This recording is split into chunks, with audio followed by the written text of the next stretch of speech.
자, 소띠분들, 당신이 굳게 믿었던 그것이 당신의 발목을 잡습니다. 꼼짝달싹 못하게 발이 묶이니 섣불리 움직이면 거대한 수렁에 빠집니다. 참으로 묵묵하게, 우직하게 걸어오셨습니다. 소띠 특유의 책임감과 인내심으로 남들이 알아주지 않아도 굳은 일을 마다하지 않으셨지요. 하지만 지난 세월, 당신의 그 성실함이 오히려 당신을 고립시키지는 않았습니까? 기름진 밭이 아니라 질척이는 갯벌에 홀로 서 있는 듯 아무리 노력해도 앞으로 나아가지 못하는 답답함과 소구름을 삼켜야 했을 것입니다. 그렇지요. 이는 당신의 운이 차갑게 얼어붙어 있었기 때문입니다. 이번 달의 총평입니다. 질척이는 진흙탕 속에서 외로운 등불 하나에 의지하는 형국입니다. 정해월의 거대한 물이 당신의 차가운 땅을 만나 사방이 물바다가 되는 형국입니다. 당신이 유일하게 의지할 수 있는 것은 저 멀리 깜빡이는 촛불 하나뿐이니 현상 유지를 목표로 삼고 에너지를 비축하며 때를 기다려야 합니다. 자, 명리학적으로 좀 더 깊이 들여다보겠습니다. 소띠는 지지중 축토에 해당하니 한겨울에 얼어붙은 땅 혹은 물기를 가득 머금은 흙입니다. 인내심이 강하고 책임감이 투철하며 한번 마음먹은 것은 끝까지 해내는 우직함과 끈기의 상징입니다. 2025년 울사년의 사화가 당신의 얼어붙은 땅을 녹여주어 그나마 숨통이 트이는 한 해였습니다. 그러나 11월, 강력한 물기둥인 정해월을 만났습니다. 과거 당신의 운노를 막았던 것은 당신의 기운을 더욱 얼어붙게 만드는 귀신인 물이나 쇠의 기운이었습니다. 이로 인해 재물은 모이지 않고 건강, 특히 냉증이나 순환기 쪽은 나빠졌으며 우울감이나 고립감에 시달리는 시기를 보내셨을 겁니다. 당신에게는 땅을 녹여줄 불과 넘치는 물을 막아줄 마른 흙이 절실합니다. 그런데 이달 정해월은 당신의 귀신인 거대한 물이 들어왔습니다. 유일한 희망은 천간에 뜬 촛불, 정화입니다. 하지만 이 불은 해수의 거센 기세에 눌려 금방이라도 꺼질 듯 위태롭습니다.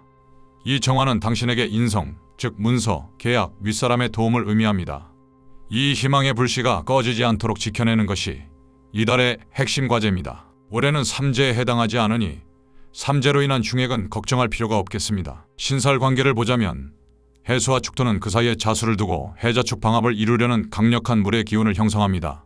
이는 세력의 합을 의미하지만 당신, 즉 축토의 입장에서는 거대한 물의 세력에 휩쓸려 당신의 고유한 성질을 잃어버리고 진흙탕이 되어버리는 것을 의미합니다. 휩쓸리지 않고 중심을 잡아야 합니다. 타고난 기질의 장점과 단점을 짚어보지요. 장점은 강인한 인내심, 투철한 책임감, 그리고 성실하고 꾸준함입니다. 단점은 고집이 세고 융통성이 부족하며 변화를 두려워하고 속도가 느리다는 점입니다. 자, 이어서 인생의 큰 흐름을 살펴보겠습니다. 초년 운세입니다. 어릴 때부터 말수가 적고 어른스러우며 묵묵히 자기 할 일을 하는 모범생이었을 것입니다.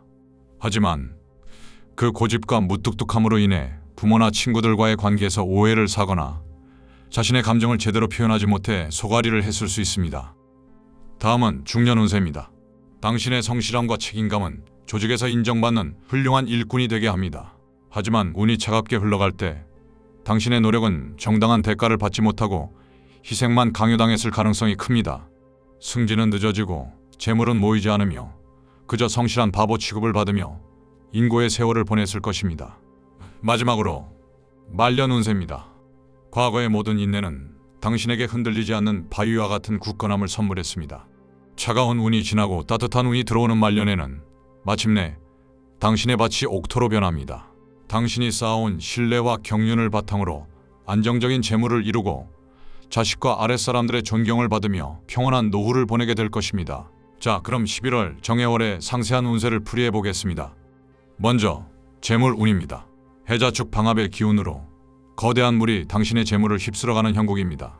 명리학에서 재다신약이라 하여 감당할 수 없는 돈이 오히려 빚이 되거나 큰 지출, 사기, 투자 손실로 이어질 수 있습니다. 이달은 돈을 버는 것이 아니라 지키는 것이 목표입니다. 금전거래는 절대 금물입니다. 다음은 직업운입니다. 당신의 유일한 희망인 촛불, 정화가 위태롭습니다. 정화는 인성, 즉 도장, 결재권, 윗사람을 의미합니다. 윗사람과의 관계가 틀어지거나 중요한 계약이 물거품이 될 수 있습니다. 또한 방압의 기운에 휩쓸려 원치 않는 부서로 이동하거나 책임을 떠안을 수 있습니다. 섣불리 움직이지 말고 자리를 지키며 묵묵히 할 일만 하십시오. 애정 및 부부운입니다. 차가운 기운이 들어와 마음마저 얼어붙습니다. 연인이나 부부 사이에 냉전이 길어질 수 있습니다. 특히 남성의 경우 거대한 재성이 들어와 이성의 유혹에 흔들릴 수 있으나 이는 당신을 수렁에 빠뜨릴 위험한 유혹이니 절대 마음을 주어서는 안 됩니다. 건강운입니다. 여기가 가장 조심해야 할 부분입니다. 차가운 땅에 차가운 물이 더해지니 몸이 얼어붙습니다. 신장, 방광, 비뇨기 계통의 문제, 그리고 혈액순환 장애, 수족냉증, 우울증 등이 급격히 심해질 수 있습니다. 무조건 몸을 따뜻하게 하고 따뜻한 차와 음식, 그리고 햇볕을 쬐는 것이 절실합니다. 대인관계운입니다.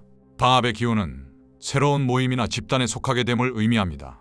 하지만 이는 당신이 원해서가 아닌 주변의 분위기에 휩쓸려 들어가는 것입니다. 그 속에서 당신의 주관을 잃기 쉬우니 불필요한 모임은 피하고 내실을 다지는 데 집중해야 합니다. 이달의 최고 길일과 최악 흉일을 짚어드립니다. 최고 길일은 11월 13일, 25일로 그나마 윗사람의 도움을 기대할 수 있는 날입니다. 최악 흉일은 11월 12일, 24일이니 이날은 사기, 금전 손실, 건강 악화를 특히 주의하셔야겠습니다.